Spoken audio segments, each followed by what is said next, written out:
മാത്രമേ ഉള്ളൂ കേട്ടോ. വലുതാകുമ്പോൾ മോനെ ആരാകാനാ ആഗ്രഹം? എനിക്ക് എൻ്റെ അച്ഛനെ പോലെ ഒരു പട്ടാളക്കാരനാവണം.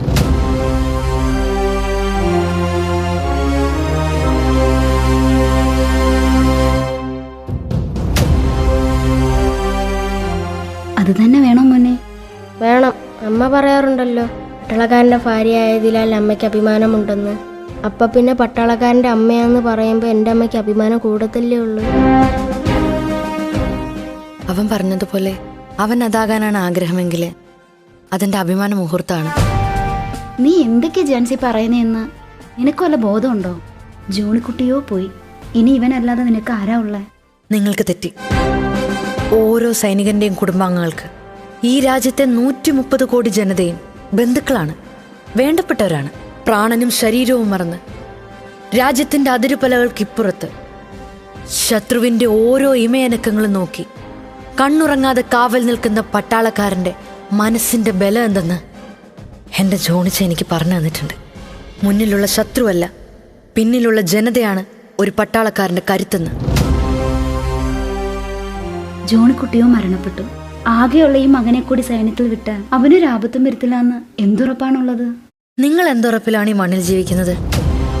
എന്റെ ജോണിച്ചനെ പോലെ, നാളെ എൻ്റെ മകനെ പോലെ ആയിരക്കണക്കിന് സൈനികരുണ്ട് നമ്മളെ കാക്കാൻ എന്ന ബലത്തിലല്ലേ? ശരിയാണ്, തകരപ്പെട്ടിയുമായി വീടുകളിൽ നിന്നും ബാരക്കുകളിലേക്ക് പോകുന്ന ഭടൻ ചിലപ്പോ തടിപ്പെട്ടികളിലായിരിക്കും തിരിച്ചെത്തുന്നത്. പ്രാണനെ പോലെ സ്നേഹിക്കുന്നവർ ജീവനില്ലാതെ മടങ്ങിയെത്തുമ്പോഴും നെഞ്ചു പൊട്ടിപ്പോകാതെ അവന്റെ കുടുംബത്തെ കാക്കുന്നത് ഒരു രാജ്യം ഒപ്പമുണ്ടെന്നുള്ള വിശ്വാസം തന്നെയാണ്.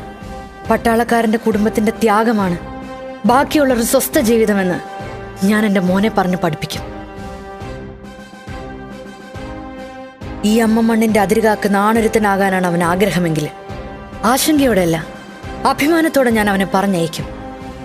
ഒരു തവണ കൂടി റീത്ത് പതിപ്പിച്ചൊരു തടിപ്പെട്ടി എന്റെ വീടിന്റെ പടി കയറി വന്നാലും അഭിമാനത്തോടെ ഞാനത് ഏറ്റുവാങ്ങും. കാരണം ഞാനൊരു സൈനികന്റെ ഭാര്യയാണ്.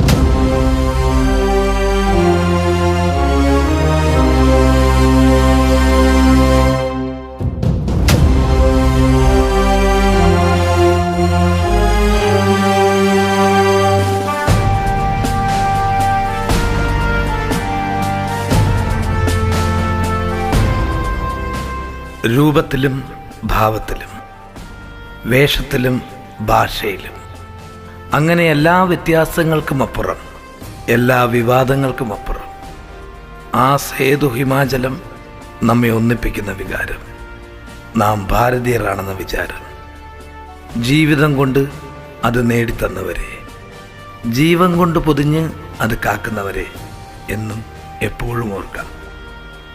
ആരാണ് എഴുതിയത് എന്നെനിക്കറിയില്ല. ഇന്ത്യ ജീവിക്കുമ്പോൾ നമ്മൾ മരിക്കുന്നതെങ്ങനെ? ഇന്ത്യ മരിച്ചിട്ട് നമ്മൾ ജീവിച്ചിട്ട് എന്ത് കാര്യം? ജയ് ഹിന്ദ്. സ്നേഹത്തോടെ